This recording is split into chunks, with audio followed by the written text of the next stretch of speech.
कसौटी वक्त की है, हौसलों को तोल के रख। Hello NEET aspirants.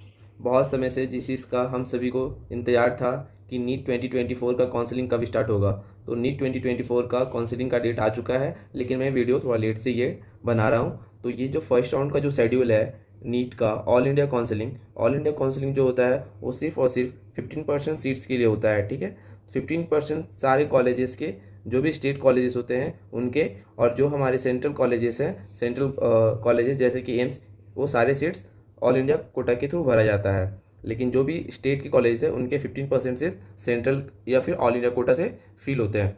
तो काउंसलिंग स्टार्ट होने से पहले एनएमसी जो है हमारा सीट मैट्रिक्स अवेलेबल करवाता है। सीट मैट्रिक्स का मतलब ये हुआ कि किस कॉलेज में कितने सीट्स अवेलेबल होंगे बच्चों को एडमिशन के लिए। तो जो सीट मैट्रिक्स है वो 14 अगस्त से 15 अगस्त के बीच में आ जाएगा। 30 अगस्त के बीच तक, ये जो हमारा 14 अगस्त से 20 अगस्त तक का जो टाइम है, उस बीच हमारा रजिस्ट्रेशन पोर्टल ओपन रहेगा। इसी बीच हमें रजिस्ट्रेशन करना होता है और पेमेंट करना होता है। उसके बाद जो नेक्स्ट स्टेप आता है वो है चॉइस फिलिंग का। चॉइस फिलिंग जो हम लोग करते हैं वो करते हैं कॉलेज के प्रीफरेंस के हिसाब से। जो डेट है वो 16 से 20 अगस्त के बीच है। ठीक है, जैसे कि 14 से 20 तक हमारा रजिस्ट्रेशन पोर्टल ओपन रहेगा। उसी बीच आप कभी भी ओपन करके जो है आप चॉइस फिलिंग कर सकते हैं। और चॉइस फिलिंग तब तक कर सकते हैं जब तक आप चॉइस को लॉक नहीं कर रहे हैं। यदि आप चॉइस फिलिंग कर दिए हैं और यदि आप लॉक नहीं करेंगे चॉइस को, तो वो इनवैलिड हो जाता है। तो चॉइस फिलिंग करने के बाद एक ऑप्शन आता है, उसमें आपको क्लिक करना होता है सो डैट कि आपने जो भी चॉइस फिल किया वो लॉक हो जाए। ठीक, उसके बाद जो होता है सीट अलॉटमेंट का प्रोसेस होता है। सीट अलॉटमेंट का प्रोसेस होगा जो कि एनएम से 21 अगस्त टू 22 अगस्त के बीच में वो सीट जो जो जिस बच्चों को रैंक के बेसिस पे जो भी सीट जो भी कॉलेज अलॉट होगा वो आ जाएगा। ठीक है, और रिजल्ट जो है वो 23 अगस्त, जैसे कि सीट अलॉटमेंट का जो प्रोसेस हो गया तो 23 अगस्त को वो रिजल्ट आया, उन्हें रिपोर्ट करना होगा 24 अगस्त से 29 अगस्त, मतलब ये 5 डेज़ का टाइम मिला है बच्चों को रिपोर्टिंग करने के लिए। ठीक है, और ये रिपोर्ट किए कॉलेज, और 30 और 31 अगस्त के बीच में आपका जो भी वेरिफिकेशन होता है डॉक्यूमेंट्स का कैंडिडेट का, वो सारा एमसीसी यदि मेडिकल काउंसिल का जो कमेटी है वो हमारा करती है। ठीक है, तो आप ऐसे देखें तो जो सीट मैट्रिक्स के लिए 2 दिन उन्होंने लिया है, 14-15, 2 दिन के अंदर 14 और 15 के बीच में वो सीट मैट्रिक्स अवेलेबल करवा देंगे। रजिस्ट्रेशन पेमेंट के लिए उन्होंने 7 डेज़ दिया है। चॉइस फिलिंग और लॉकिंग के लिए 5 डेज़ है। सीट अलॉटमेंट में उन्होंने 2 दिन का टाइम लिया है, और जो सीट अलॉट होगा उसका जो रिजल्ट होगा वो एक दिन नेक्स्ट डे आ जाएगा। और हमें ज्वाइनिंग करने के लिए 6 दिन है, क्योंकि बच्चे बहुत दूर दूर से जिन्हें कॉलेज मिलेगा तो उन्हें जाने में टाइम लगेगा। तो रिपोर्टिंग करने के लिए 6 दिन, इस 6 दिन के अंदर आप कभी भी रिपोर्टिंग कर सकते हैं उस कॉलेज में जो भी कॉलेज अलॉट होगा।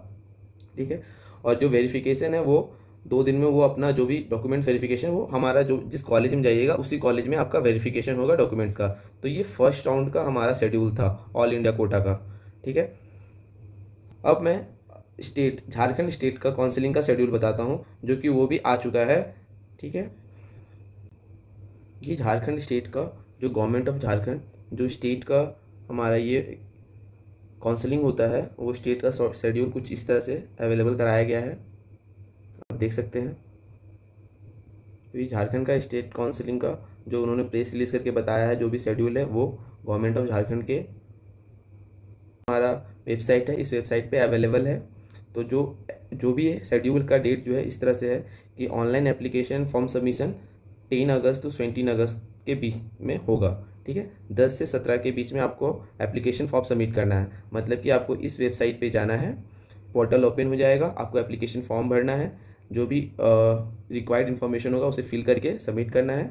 ठीक है, वो सबमिट करने के बाद वो 1 दिन का एडिटिंग एप्लीकेशन फॉर्म का भी टाइम देते हैं वो, सो डैट कि यदि कोई बच्चे गलती कर दिए हों तो फिर वो सुधार सकते हैं। ठीक है, 1 दिन का सुधारने का समय मिलता है। उसके बाद जो होता है स्टेट मेरिट लिस्ट अवेलेबल कराया जाता है, वो 20 अगस्त को स्टेट मेरिट लिस्ट आ जाएगा।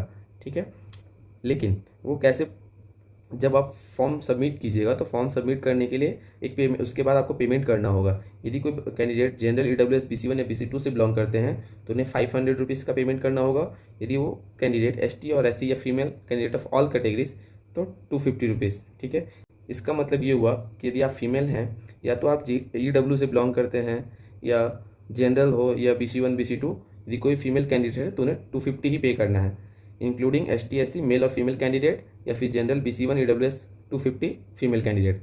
और यदि कोई बॉयज़ है जनरल के या BC1 के तो उन्हें 500 रुपीज़ पेमेंट करना होगा। और जो स्टार्टिंग डेट है ऑनलाइन रजिस्ट्रेशन चॉइस फिलिंग का, जब आप फॉर्म भर देंगे स्टेट मेरिट लिस्ट आ जाएगा, उसके बाद आपको चॉइस फिलिंग करना होगा, अपना प्रेफरेंस जो भी है उसे फिल करना होगा। तो उसका जो चॉइस फिलिंग का डेट है वो 21 अगस्त है।